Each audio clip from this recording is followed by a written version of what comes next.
Let me back up a few months and share the precious story about how we came about Roadrunner, our calf. Back in late fall, my mom and I took our normal trip to Pennsylvania for some groceries.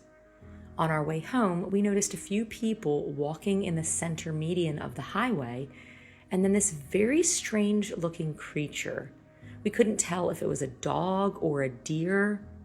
Oh my gosh, it's a cow! It's a calf! The guys chasing it around the highway clearly had no control of the situation, so I hollered to my mom to pull over, and my daughter Dessa and I jumped out to help. I ran towards oncoming traffic to get them to stop, as the calf was running past any attempts to catch him, and oncoming tractor trailers couldn't see to stop before it was too late. I asked the guys trying to catch him where they were trying to get him, as I saw no trailer around to put him in. Both of them said that the calf wasn't theirs and they had no idea where he came from. They had just stopped because they saw him running down the highway. After several attempts by several of us, one gentleman was finally able to tackle him to the ground, so we hog-tied his feet and carried him off the highway. Once on the side of the road, we all tried to come up with a plan. By this point, a police officer came over to try and help us, since this commotion had left traffic backing up from both directions. And another truck pulled over to us, and the driver said he had seen this calf tumble out of the livestock trailer heading in the opposite direction. So now we had a stranded calf on the side of the highway and no way to contact any owner. No one had a farm, no one knew any local vets, everyone was unsure what to do about this calf. So I mentioned that I lived about an hour away, but I had a small cow herd and would be happy to take him if they needed me to, until they could find his owner. Next thing I know, I'm shoving groceries aside in the back of my mom's minivan and loading a day-old calf up onto my lap for the car ride home. So that's how we acquired a little Jersey bull calf, who we named Roadrunner. We grafted him onto our dairy cow Daisy, and she begrudgingly nursed him alongside our two other orphan calves. He was doing great, until just last week when we found him stuck on the ice. He was only down for about 4 to 6 hours that we know, but it was enough to turn him hypothermic, and we couldn't bring him back. The next day started out just like any other normal weekday, where I get breakfast going while the kids run outside to check on the animals. We had a lamb born the previous day, and I noticed something was a bit off. Her tongue was hanging out the side of her mouth, and it looked like she wasn't able to get a great latch when she nursed. Selah and I assisted her with nursing every few hours so we could make sure she was able to find the teat and get some colostrum. Selah insisted we just make her a bottle baby because she wanted to feed her. But I know the risks of a bottle baby. They can aspirate, they can bloat easier, and they don't have as great body condition and weight as babies raised by their mamas. And besides, there was nothing alarming about this lamb that I needed to take drastic intervention. So this morning, Selah went out to check on her little lamb, and she found her in the corner of the stall, not under the heat lamps, and she was freezing cold and lifeless. Selah immediately scooped her up and came running to the house crying. She was hypothermic, and her body was shutting down. We both jumped into action and knew the only chance this lamb could survive was to get her body temperature up. However, you can't just get her hot or she will go into shock. So we slowly tried warming her with heat pads, blankets, and rubbing her body to stimulate blood circulation. I took regular body temperatures on her to track how she was doing, but soon she was struggling to breathe.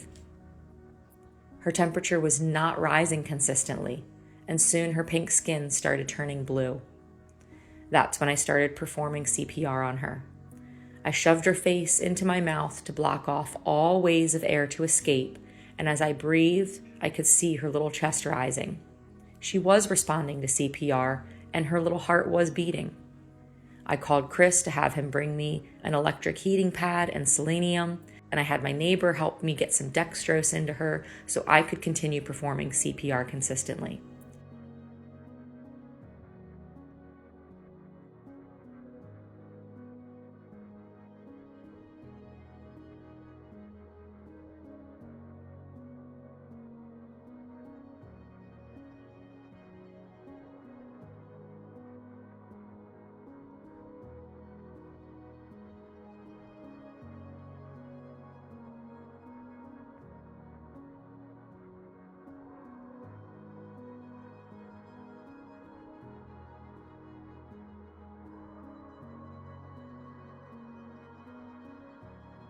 We worked on her for nearly 3 hours, but finally her body just couldn't do it anymore, and we lost her.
Well, at the end of the day, all you can do is try your hardest and just realize that you don't have control over life in some situations.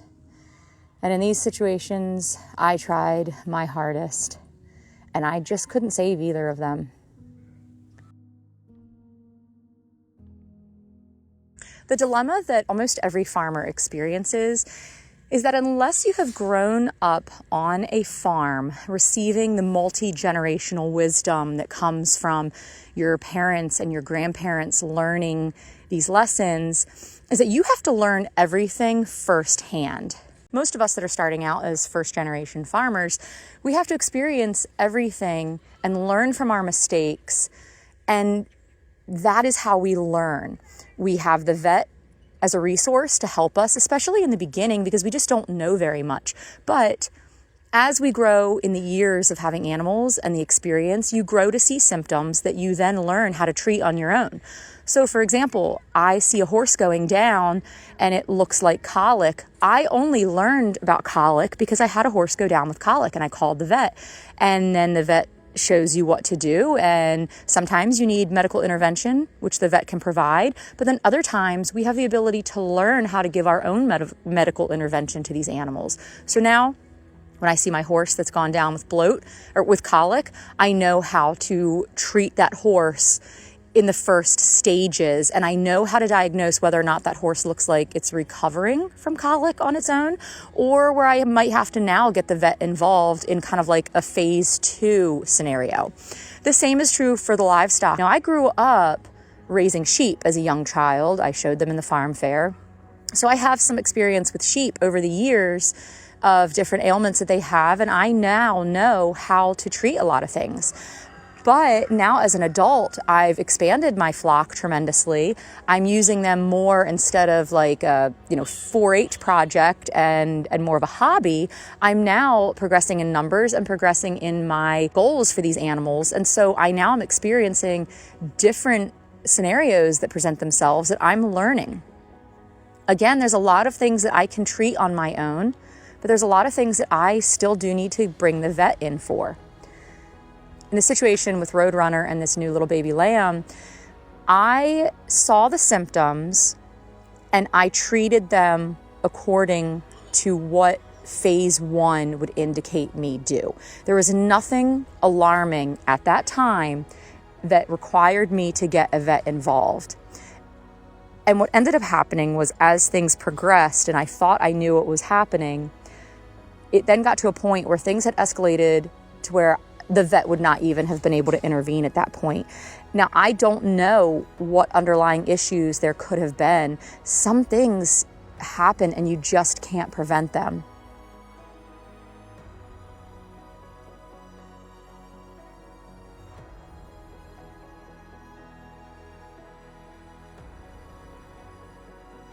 I take it very seriously when an animal dies on my watch.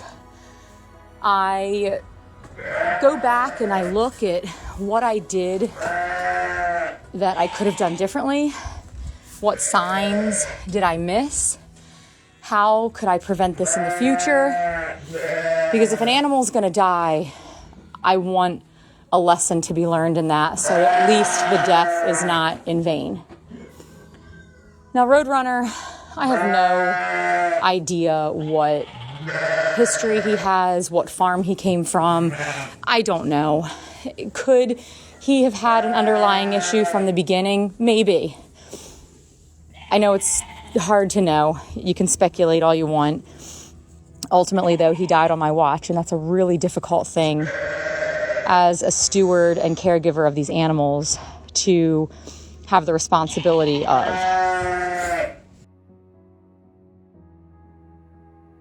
As a farmer, you want to provide as much intervention as you need to, but as little as you have to.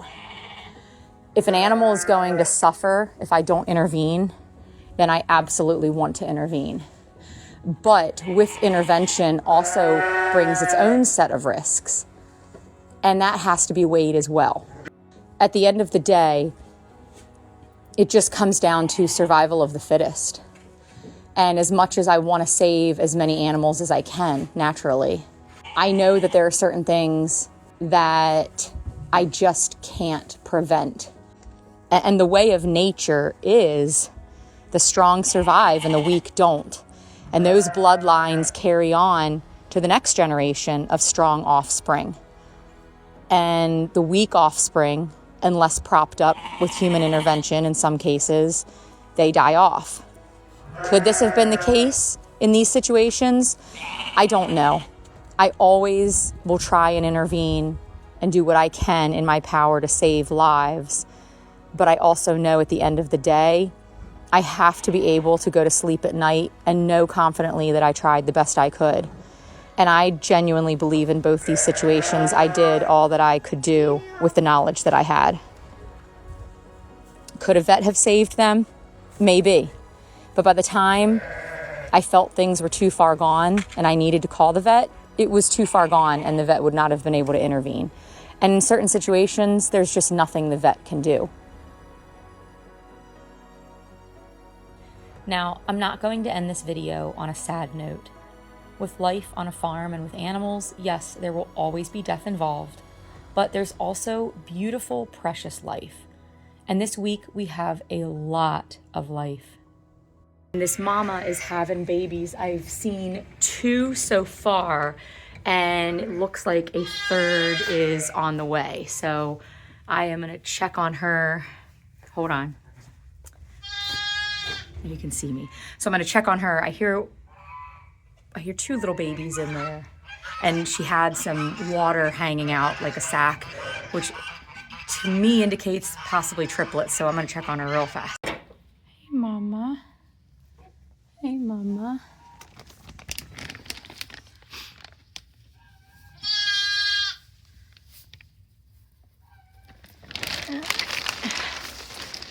I'm gonna try and put that lamb that's laying down under this heat lamp. All right, Sayla and I hear new little babies. Sorry, I mean to shine in your eyes. New little babies, listen to them. Let's see what we find. We're coming, we're coming. Let's see, let's see, let's see. Oh gosh, there's one. Ooh. Oh, Mama's knackered. Okay. There's one, there's another. I don't know if she's even done yet. Yeah. Okay. So let's do this.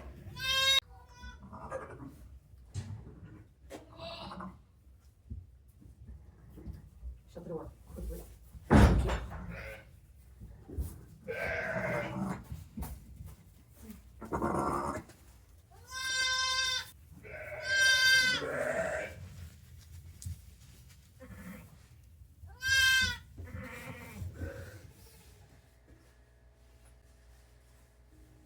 Later on this evening, I went out to do lamb checks again and found another mama ewe was giving birth.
It's so funny to me how this mom is in here having her lambs, and yet all the other sheep are outside.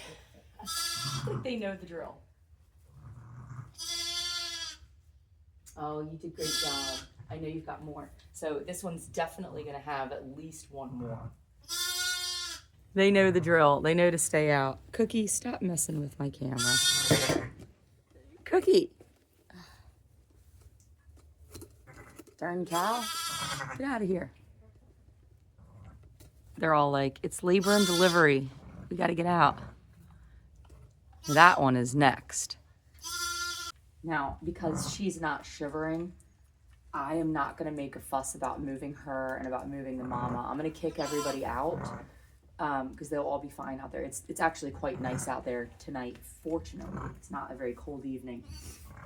I'm going to let this one start bonding with its mom by itself. She still has more lambs that she's going to give birth to. Now, the other thing about this mama is she lost all... she either had 2 or 3 last year, and she lost all of them last year.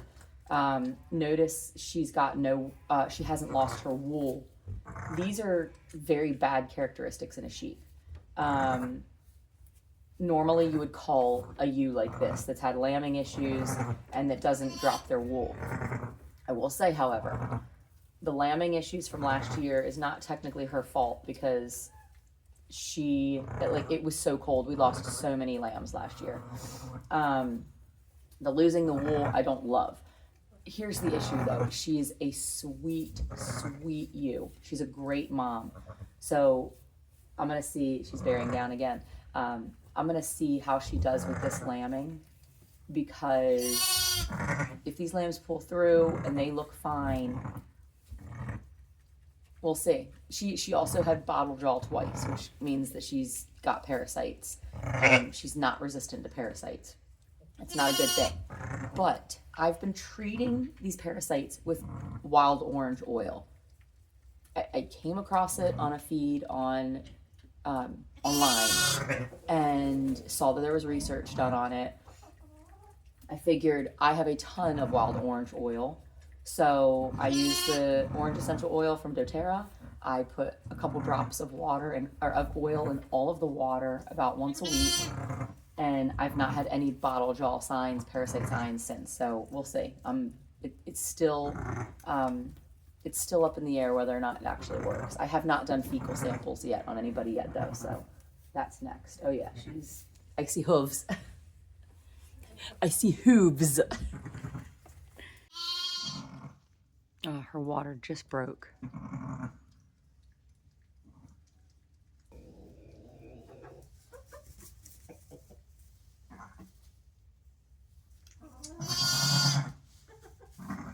There's hooves. There's hooves.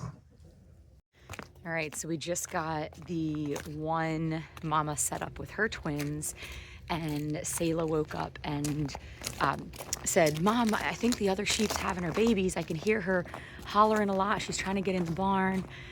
So we have, so I went out to take a look at her, and sure enough, she's got all goopy coming out, and she is beginning to go into labor. So hopefully we'll have another set of twins or triplets being born here within the next couple hours. I'm bringing out some more lights and we're gonna see if we can't watch some of this take place. Is she having them? Here, hold this. With the other lambs, they started to nurse on her, and then she started to push her. All right, so we'll take this on there. Let me see. Thanks, Selah. All right, I'm gonna need you guys. Can you please run up in the hayloft and get me a few bales of hay, please? Because what we're gonna do is I'm gonna make a wall of hay right here just to keep the mamas separate. So will you go do that? Thinking 1, 2, 3, 4, 5. Why don't you throw down 10? But why don't you just throw down 6 bales of hay? And then also, can you throw down 1 bale of straw? I'm gonna bed these guys down in some straw too. Mom, I want to pick one up. it. Yeah. He was shivering when I came. Or no.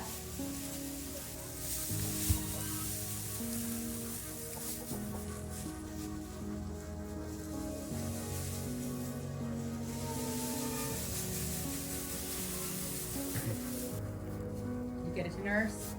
I really want that white one nursing. They're both really wet. It's really wet. They're both really wet.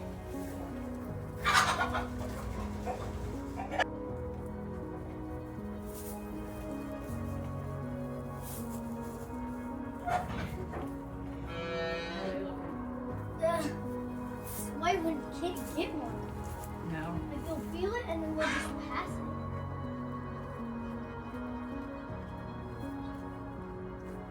Got it? What do you called afterwards? What? Just move your finger. Let her see if she can try and do it. She got it? She did it?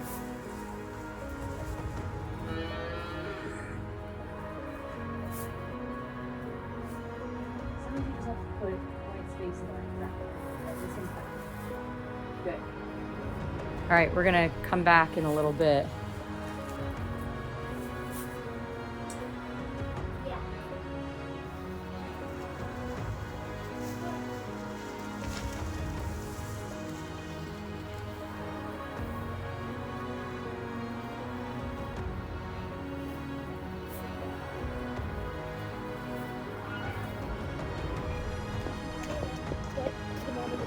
Really? Oh, we've got so many lambs since you were here last. Gideon, I love your outfit, baby.